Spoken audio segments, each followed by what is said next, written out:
you ever wondered who the biggest Skooma addict in Oblivion Remastered is? Could it be the adoring fan? Or maybe it's Emperor Uriel Septim? Today, I'm going to find out exactly who the most addicted Skooma user is in all of Cyrodiil. Spoiler alert! I found out who it was, and let's just say you won't believe this. But before we delve into the Skooma heads of Oblivion, allow me to explain exactly what Skooma is. Flying, flying in the sky, cliff racer fly so high. Skooma is a narcotic substance that derives from the Khajiit land of Elsewhere. It basically makes you go crazy fast and then throws you into the worst come down of all time. Now, this stuff is very illegal in the world of the Elder Scrolls. Other than Elsewhere, pretty much every province of Tamriel has outright banned Skooma from being sold or consumed. If you're caught possessing Skooma, the city guards will promptly throw you in jail. I'm betting that's how the hero of Kvatch got thrown in there in the first place. Now, of course, despite laws and harsh punishments, people still use Skooma and smuggle it into Cyrodiil. Skooma can be found in various different regions throughout Cyrodiil, either from dodgy dealers or seemingly harmless NPCs' bedrooms. So with that context out of the way, let's outline the plan as well as some ground rules for discovering the biggest Skooma addict in Oblivion Remastered. To find the biggest Skooma user in Oblivion, we must track down the NPC with the most amount of Skooma than any other NPC in the game. This can be in their inventory or in their house. But they also must be seen drinking Skooma to prove that they do indeed take it. The NPC can be a high or low functioning Skooma user, and they can be friendly or hostile. Now, the best way to accurately categorize who the biggest Skooma addict in Cyrodiil is to create an alignment chart. Low tier to high tier, being how much Skooma they take and how close to an addict they are, and then high functioning and low functioning, meaning whether their addiction hinders their ability to live a good life. High functioning means they can work and have a social life, and low functioning means all they live for is Skooma. We may also take into account any evidence and/or information we find about the NPC. You know, like letters of confession or receipts of Skooma purchase. Finally, we will not be looking at NPCs in the Shivering Isles. We're only covering Cyrodiil. So the Skooma addicts in question are as follows in no particular order. Floyd Nathans, Shady Sam, Delos Fandas, Myvrana Uzul, Trenus Duronius, Faelian, Nordinor, Gellius Terentius, Bridget, Risto the Rotted, Jazinda, Kylius Lonavo, the Comonna Tong. So we'll start our search for Cyrodiil's biggest Skooma head at the Imperial City waterfront, notorious for its poverty and crime rate. We're here to see Myvrana Uzul and her living partner Uzul Grulam. There's a mysterious barrel outside of their house that gets replenished with Skooma every day. Now here's what I find very fishy. Myvrana is a double agent for Hieronymus Lex, captain of the Watch. She is deep undercover in the ranks of the Thieves Guild, something the player later finds out during the Thieves Guild questline. Now I wouldn't put it past a mole and a trained thief to know exactly where to source Skooma. Is she an addict though? Well, let's track her movements throughout the day to find out. So Myvrana wakes up every day at 11 AM and paces around her house until 7 PM. She then heads to the Bloated Float Tavern and eats dinner for 3 hours. At 10 PM, she goes for a walk into the Imperial City. She paces back and forth in this garden for 5 hours, and then at 5 AM, she heads back home and goes to sleep. So I think we can safely rule Myvrana out of being a Skooma addict or supplying Skooma to the barrel outside her house. She has no Skooma in her inventory and doesn't do anything devious during her day. Well, apart from the whole undercover thing. So let's follow Uzul on his day. Uzul wakes up at 6 AM and walks around the house until 8 AM when he goes to work at the Imperial City Trading Company. He stays at work until 12 PM, where he then heads back home for lunch. Then he's back to work until 6 PM. He eats dinner at the Bloated Float and has 2 hours of chill before heading to sleep at 10. So Uzul also seems in the clear, but that doesn't explain the replenishing Skooma outside the house. I did a bit of digging into the Oblivion files, and it turns out that in the game's code, the barrel is labelled Aurum Gang Drug Drop. Now, the Aurum Gang are a group of orcs in Cheydinhal. They're the leaders of a crime syndicate called the Comonna Tong. So, I guess we're heading to Cyrodiil next. The big six of the Comonna Tong are Dolphish and Magab, Bazur, Borba, and Oghash. Now these guys aren't technically the Comonna Tong, but they're working with them for their skooma operation. Most of these guys are pretty low-key. They chill during the day, sleep at night, and don't show any signs of skooma in their houses and inventory. But that's not the case with Oghash. She is the skooma mule. She picks up the food, delivers it to the right people, and collects the money. Let's explore this in more detail to see if Oghash is a skooma addict. 5 days out of the week, Oghash is chilling in Cyrodiil, but every Tirdas, she wakes up early and heads to the Imperial City. She walks around the waterfront district searching for skooma, then heads back to Cyrodiil. Now she doesn't touch the locked skooma barrel, but my guess is that she's supposed to, seeing that she stands right next to it and doesn't move. I decided to steal the skooma from the barrel to see if she'd react, and then she immediately took it from me and started walking back to Cyrodiil. On Fredas, she goes to Walker Camp. This is the Comonna Tong's base of operations. She gives the main thug the skooma and collects money for it. Later that night, she'll hand over the gold to Dolphish, who's accompanied by the other members of the Comonna Tong at the town's local inn. The gang part ways and go to their houses. So now we have a clearer picture at the skooma operation, where it comes and goes. But following Oghash on her journey showed me that she can't be a skooma addict, or at least there's no proof of it. She doesn't once get high on her own supply, she sticks to the rules. And so Oghash along with the rest of the Comonna Tong are ruled out. Don't worry though, it's a good thing they're not addicts because we've now narrowed the list down drastically. The dude with the most un-Elder Scrollsy name in Oblivion lives in a small shack in the village of Blackenmarch, just north of the city of Leowin. He's mainly a hunter and lives off the game game ends. Floyd Nathans doesn't really have much of a life, to be honest. He lives next to a couple of weirdos who all keep to themselves. He has no family. The only friends he has are 3 bottles of skooma in his inventory. I'd class Floyd Nathans to be somewhat of a mid-tier, high-functioning skooma addict. He's got it together enough to own a house and provide himself with the game he hunts, and he also has a very valuable inventory, which on another note is why I took him out. I couldn't resist that Daedric bow. Whilst we're in the area, let's look closer to Leowin. Just outside of the city stands Lorexus Calidus, a city guard with skooma dealing problems. He tasks us with infiltrating the Greyland estate to take out Kylius Lonavo, a dark elf on the run for getting caught dealing skooma. We head in and take him and his protege out. Kylius Lonavo has 5 skooma on his body. That isn't much for a dealer. I guess this was his personal stash, although I searched the whole house and found no skooma. That could mean he's either a really good dealer or a really bad one. Too late to ask now. Because Kylius attacked us on sight, we weren't able to observe him drinking any of his skooma. So sure, he could be the biggest skooma addict in Oblivion, but now we have no way of proving it. But I mean, 5 skooma isn't much anyway. Well, with a lack of evidence, we must put Kylius Lonavo in not addicted. Our next subject is Faelian of the Imperial City. He lives inside the Tiber Septim Hotel with his girlfriend Atrena. Now what can I say about Faelian? He's a mess. His whole life as a nobleman has gone down the drain to skooma, and he doesn't seem to show signs of wanting to get clean. Atrena worries about him constantly, and even tells us that she thinks he could be the end of himself. Now Faelian is a target of the Dark Brotherhood. Someone wants him out of the picture, and this will lead us to put his excessive skooma use to an end. We will track his movements from the hotel to the streets until he enters a house. Now this house is seemingly abandoned, until we realise that the previous occupant lies unalived in the basement. Faelian's doing? Well, it's hard to tell because bro is completely blasted.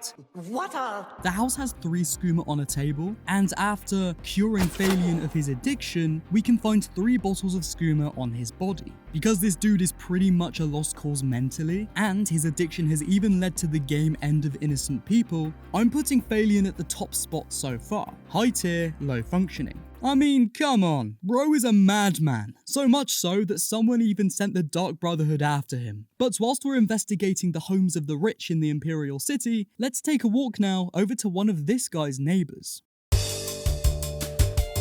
Let's check up on a man named Trenus Duronius. He's an imperial noble living in the temple district. Now this guy's house is full of skooma. I'm talking skooma stashes and chests in every corner of his house. Trentus's downstairs living area is pretty skooma free, likely in case of guard inspections or guests that don't know his dark secrets, but his whole second floor feels like some next level upper class skooma den. Something else to note is that Trentus has shelves upon shelves of alchemy tools, and I think you can guess what he uses them for. Somebody call Walter White. This man could teach him a thing or two. The house is also teeming with bottles of expensive wine. I think it's safe to say that this imperial noble knows how to blow all his wealth the wrong way. Trenus Duronius' house contains a total of 15 skooma. That's the most skooma we've found from one NPC so far. And to take this investigation a step further, upon tracking Terentius' movements for a few days, I found that he pretty regularly travels to the city of Breville and heads straight to the Skooma Den.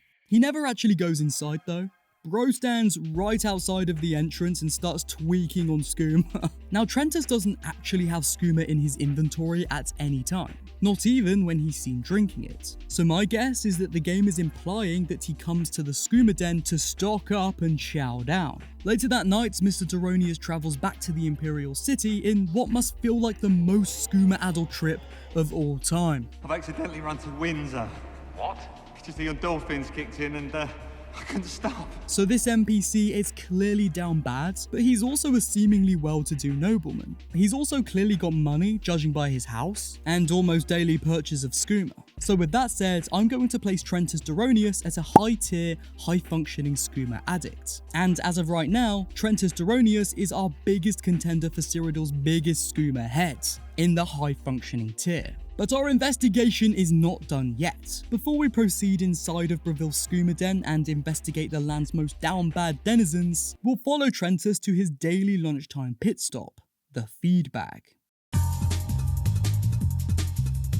The owner of the renowned cheap food spot in the Imperial City's market district is called Delos Fandas. He's a dark elf who prides himself on his low prices. On the surface, he seems like a decent guy with good morals. He's out to keep the bellies of the local peasants full and happy, and that's pretty commendable. And his establishment is pretty quaint. No wrongdoings here. However, if we sneak upstairs to Delos' private quarters, we'll come across a few questionable trinkets, namely 2 bottles of skooma. As the player, we're allowed to sleep in Delos' bed, which means he clearly allows his homeless clients a roof over their heads when needed. So, there is a chance that these 2 bottles of skooma are left over from other guests. And with this knowledge, I don't think it's fair to class Delos anywhere on the alignment chart other than not addicted. I mean, 2 bottles are nowhere near enough skooma to make someone addicted as it is. So yeah, Delos, you're off the hook for now.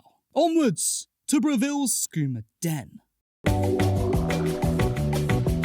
The Skooma Den is home to 4 skooma heads: Ravani, Roxanne Bridget, Reister the Rotted, and Jacinda. Ravani has 8 skooma, Roxanne 15, Reister 5, and Jacinda 10 skooma. There's also the den chest, which contains 3 skooma. Now these guys never leave the Skooma Den. They're constantly chugging the sauce. They don't ever stop.